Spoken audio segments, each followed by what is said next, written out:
Lord be with you. and with your spirit. A reading from the Holy Gospel according to Luke. Glory to you, O Lord.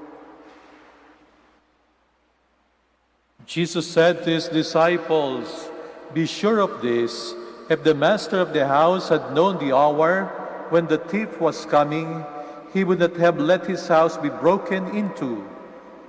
You also must be prepared, for at an hour you do not expect the Son of Man will come." Then Peter said, "Lord, is this parable meant for us or for everyone?" And the Lord replied, "Who then is the faithful and prudent steward, whom the master will put in charge of the servants to distribute the food allowance at the proper time? Blessed is that servant whom his master, on arrival, finds doing so. Truly I say to you, he will put him in charge of all his property. But if that servant says to himself, 'My master is delayed in coming,' and begins to beat the men servants and the maid servants, to eat and drink and get drunk, then that servant's master will come on an unexpected day and at an unknown hour, and will punish the servant severely and assign him a place with the unfaithful. That servant who knew his master's will, but did not make preparations, nor act in accord with his will, shall be beaten severely. And the servant who was ignorant of his master's will, but acted in a way deserving of a severe beating, shall be beaten only lightly. Much will be required of the person entrusted with much, and still more will be demanded of the person entrusted with more." Mothers, sisters, and brothers, the Gospel of the Lord. Praise to you, Lord Jesus Christ. Please be seated.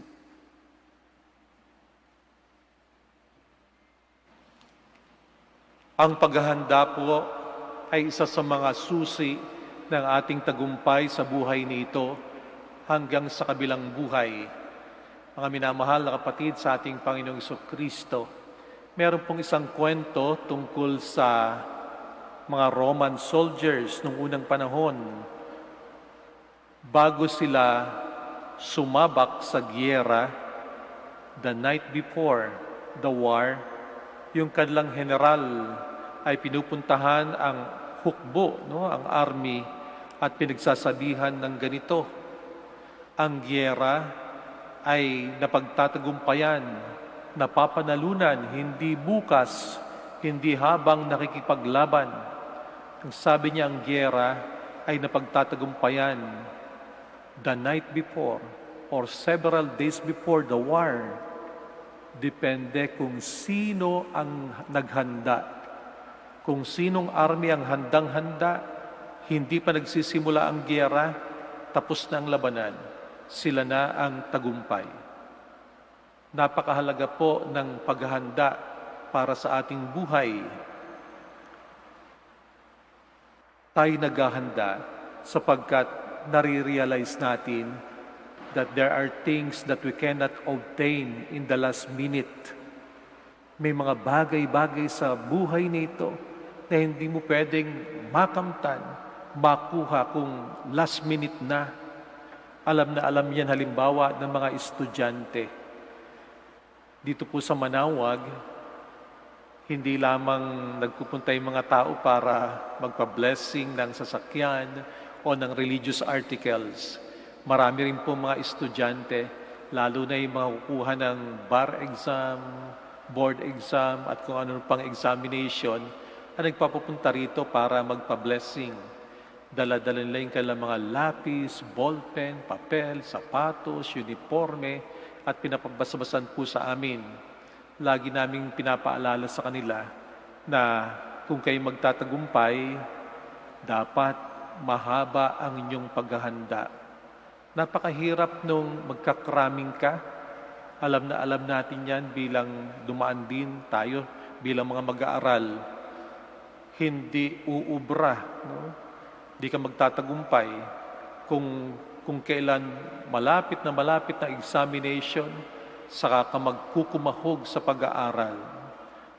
Yung taong naghanda ng mahabang panahon, nakatitiyak ng tagumpay. Ganon din naman sa buhay natin. Dumarating po ang mga oportunidad, kumakatok yan palagi.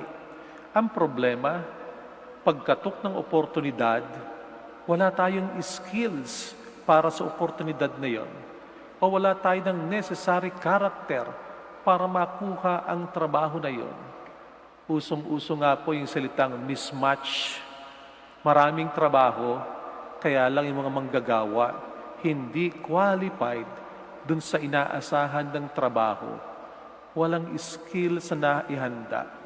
Kaya pagkatok ng oportunidad, lalagpasan tayo kasi hindi natin napaghandaan yung oportunidad na yon. So napakahalaga ng paghanda sapagkat may mga bagay na hindi natin pwedeng makamtan sa bandang huli na.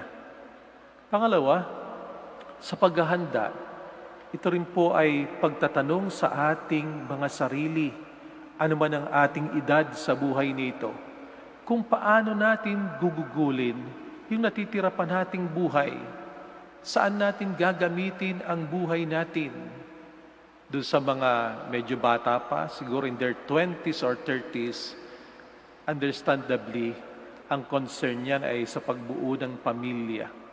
Ang concern ng mga bata ay sa pagbuo ng kanilang karir.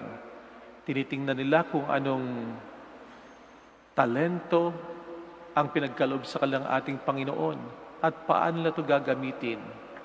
Pagka nasa edad na ng mga 40s, ang concern niyan ay success, very passionate sa buhay.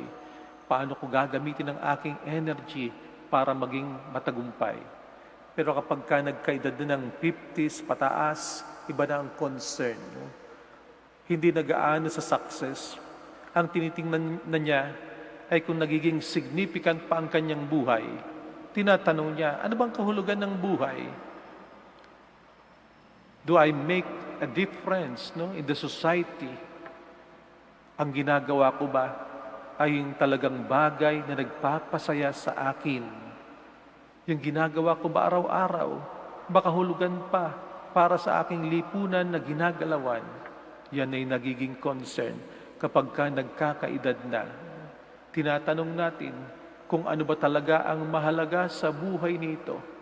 Doon natin gustong gugulin yung natitira pa nating buhay sa mundong ito. Nare-realize natin na dapat baka hulugan ang pagganap natin sa pang-araw-araw ng pamumuhay. Sa bandang huli, ang paghahanda ay tungkol din po sa realization ng ating relasyon sa Panginoong Diyos ay very personal. We cannot borrow our relationship with God. Hindi pwede ang proxy. Meron akong kakilala na isang ginang, medyo may regret sa buhay niya. Siya ay very religious, lagi nagsisimba, maaring present sa simbahan. Kung hindi siya makadalo sa simbahan, laging ma-attend ng live streaming ng Banal na Santa Misa. Pero ang kanyang regret, yung kanyang asawa, hindi nagsisimba. Yung kanyang mga anak, ayaw sumama sa kanya. Sinasabi lagi sa kanya ng asawa, total, ikaw naman ay palasimba. Ipagdasal mo na lamang ako.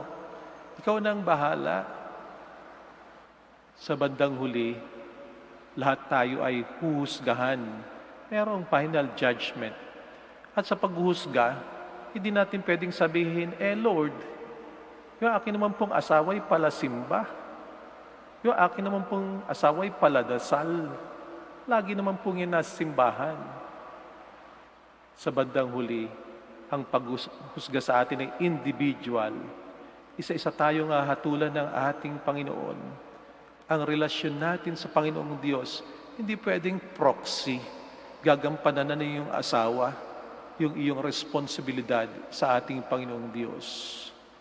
Inaanyayahan tayo mga kapatid ng ating Ebanghelyo na laging maghanda sa buhay nito sapagkat nakasalalay sa ating paghahanda kung tayo magiging matagumpay sa pagganap natin sa buhay nito hanggang sa pagdating ng ating Panginoong Jesucristo sa ating buhay o hanggang sa ating kamatayan. Kung ating makatagpo ang ating Panginoong Diyos, sana masabi natin, Lord, mission accomplished. Nagawa ko po lahat ng bagay na nais ninyong ipagawa sa akin. I am at peace with my neighbors. Wala na akong kaaway, wala na akong kagalit, wala na akong sama ng loob. I am at peace with myself. Nagawa ko kung ano yung nais kong gawin. But most especially, I am at peace with you. At naway sabihin sa atin ng ating Panginoong Diyos, tumuloy ka sa aking kaharian because you are a wise and faithful servant.